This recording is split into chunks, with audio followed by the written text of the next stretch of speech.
people who've been murdered. This year there have been 27 transgender people or non-gender conforming people murdered in the United States and in Puerto Rico.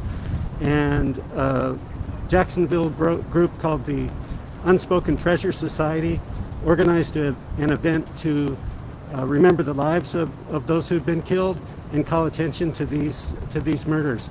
Right now I'm with Ty Williams, and he'll explain a little bit more about why he's here and what the group's doing. Hello everyone, my name is Ty Williams. I'm Director of Operations for Unspoken Treasure Society. Our main focus of being here in Jacksonville is because within the last couple of years, 3 trans women, black trans women, were actually murdered. And out of those trans women being murdered, only 1 had a conviction rate. The main thing about us being here is the fact that we want to make sure that when you talk about the Black Trans Lives Matter movement, we talk about Black Lives Matter movement, that we want to make sure that we include black trans lives. A lot of times we're often left out the conversation. So making sure that when we speak about Black Lives Movement, we want to make sure we include trans lives, because until we include all of us, we will never be free. It will never be able to be what you call equal. And what is it about Jacksonville? Because it's been kind of a hot spot over the past, as you mentioned, 3 or 4 years for the killings of transgender people. Is there any characteristics that it has, or what's your explanation? I don't think there's really characteristics to define it. I think it's people not understanding, people not knowing. I think this is why Unspoken Treasure Society has came here, because we want to educate. It's one of the things where when you don't know, you're kind of ignorant to it. And so I think instead of having a conversation around the murders, we need to have more conversation about the bridging the gap of understanding where we do have cis men or that do date trans women. And sometimes, maybe they might be ashamed or might be scared to come out about that or whatnot, but let's have this conversation to bridge that gap. I want to see more of my black cis men, my black cis brothers coming together and recognizing that it's okay to love who you want to love and be who you are. And has it happened that there have been cases where someone's killed because the partner of the trans woman wants to kind of get rid of the evidence? Have you ever heard of that type of thing happening? I've heard stories where it's been sometimes they're ashamed of who they are. It's also oftentimes believe it or not, they've been in relationships. They've actually been together. They've actually been in domestic partnership, and just so happens that now the anger might come out, and it's to the point where, Lord, we're sorry to say this, but they have lost their life to maybe their partner. And so it's like, oh, this person is just a random. That's not really a random Joe when that was their partner. A lot of times we don't talk about that conversation, and again, it's with safety. Some men are not, when you have a partner that's a trans woman, that it might put you into a place where you don't feel comfortable. But that's why, again, we had this conversation of education, making them feel comfortable, making them feel like it's okay, and bridging that gap and saying that it's all right to be who you are and to love who you are. So I'd like to thank Raptor from Romania for joining us from there, and then thanks Brandy Phoenix for the comment, trans women are women.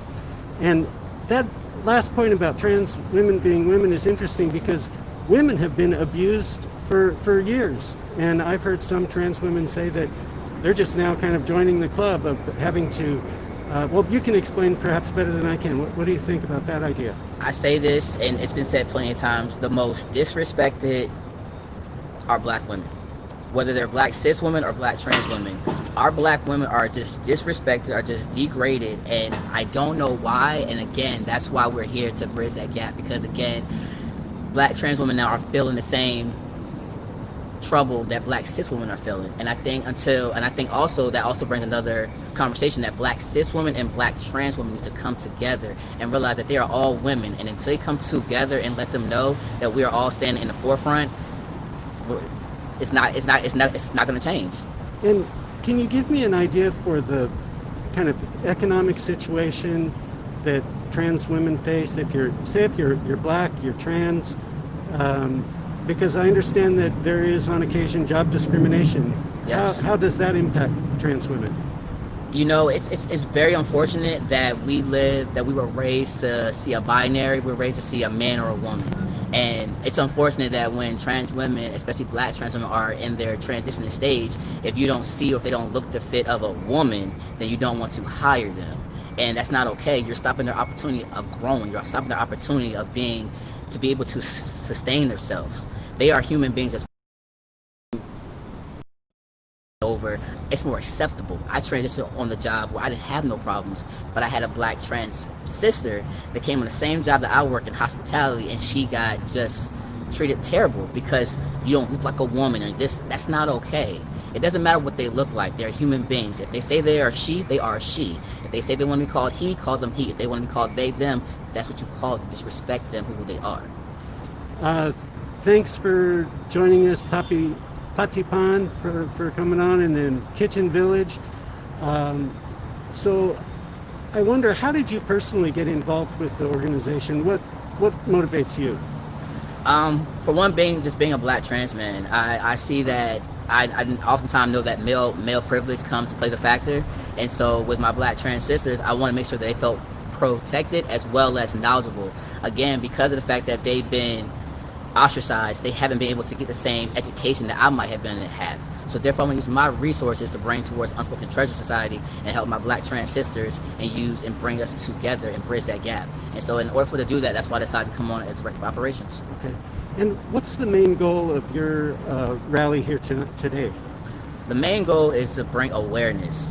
We don't want anyone to feel ashamed. We don't want Jacksonville to feel like they don't like trans people or they're hatred. If anything, we want Jacksonville to come together. We want Jacksonville to realize that black trans people are here. We respect you. Just love us and respect us. And if you don't know, ask questions. This is what we're here for, to educate you. And finally, is there anything about the national climate now that that might be leading to more crimes against transgender people? And if so, can you explain what that might be? Our administration we have right now, our president has pretty much declared war on us. From the time where he took away privilege to go into the military, from the time he took away our health care, from the time he took away us just being existence, it's to the point where our president has said that it's okay to treat us like crap, and it's okay that they don't matter. If they want to be, they need to live the gender that they were born in, and if they don't do it, that's it. That's not okay. And you may have seen that there's going to be a new Supreme Court justice appointed. Do you have any concerns about the direction of the court, or what do you think? I think it's a slap in the face to RBG. She was a great woman who fought for rights for women, not just for women, for LGBT. The fact that her dying wish in her bed was to not appoint someone until the next president, and the fact that she was only not even gone a day and we're already appointing someone or have someone, that we're looking at, it's a slap in the face. It's a slap in the face we came too far to now go back. And one last question, does the COVID-19 pandemic complicate the situation more for black trans women than it might others? Is there anything that you've seen in this regard? I definitely would say so. A lot of times people don't believe that sex work is work, and it is. It might not be your cup of tea, it might not be for you, but that's a job. And when COVID-19 hit, that took away job for a lot of black trans women, and not just black trans women, just people period. They aren't the only ones that do sex work for their employment. But when COVID hit, black trans women took the ultimate hit. And not only that, is there sometimes that sex work can just for that one day takes their shelter for that same night. And once COVID hit, they didn't have nowhere to go. They don't have nowhere to make the income to even lay their head. And it was one of the things where it's like we need to figure out how we can do better. And that's why, again, Unspoken Treasure Society has stepped in to figure out what can we do to go beyond, the help of the scope and making sure that our sisters and our brothers and our siblings are okay. And I guess your answer kind of raises another question that maybe you could tell viewers a little bit about what is exactly survival sex and the difference between survival sex work and as opposed to other types. Is there a difference? Survival sex work, I would say, is I'm not a survival sex worker, so I'm only speaking of what I was told or what I've been told from my siblings. And what I've been told is that often is that when they have went to these jobs to try to apply time after time after time, whether it be McDonald's, from Burger King to even Walmart, they have not been able to get a job. They have to be able to eat, wash their body, hygiene. So therefore, sex work has now become their job. And when you think about it, sex work has been the number one job since the beginning of time. I mean, we look at back, from slavery back into, the Roman times. Sex has always been somewhat of a exchange. Now it's the fact that they want to make it documented. They want to make it to where they can get a W-9, a W-2 for it. Now we want to make it a problem. It's not okay. Great. I don't have any other questions. Ty, actually, here's a question from a viewer. What impact is the election campaigning having on the community? And that's from Carol C's 2010. Thanks for that question, Carol. Pretty much the impact is making us go harder. The impact has us out here. It's about to pour down rain in Duval County, and we're still making sure that we're going to be out here, that people understand. We want to get the message out that, again, Black trans lives matter, period, and that we also want to make sure that people understand that this president, if you decide to elect Trump or vote Trump in, is that once you do that, you're erasing us. And at the end of the day, if you don't agree with us being trans, at least agree with us being human beings. Do you think Biden would be better? I do. I do think my vote is my vote is for Biden-Harris. Okay, very good. Thank you. I don't see any other questions, but anything else you'd like to add? I just want to make sure, thank you all for tuning in, and if you don't know, if you haven't researched, please research trans lives. If you don't have any friends, ask questions. We are here to help you. Find your local organization. If you could reach out to help out, see what they need. Right now, at this time, we need our cis allies to have our back. We can't do it by ourselves. We need you. Thank you. Oh, got one more question here. Yeah. This is from Buzzing Away. Okay. And Carol says, stay safe. And then Buzzing Away says, why would Biden be better?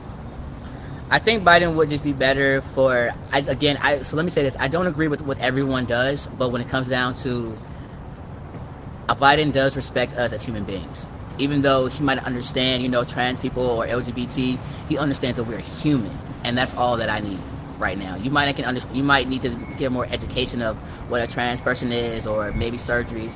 But the fact that you acknowledge us and then Biden acknowledges us as human beings, that's a start.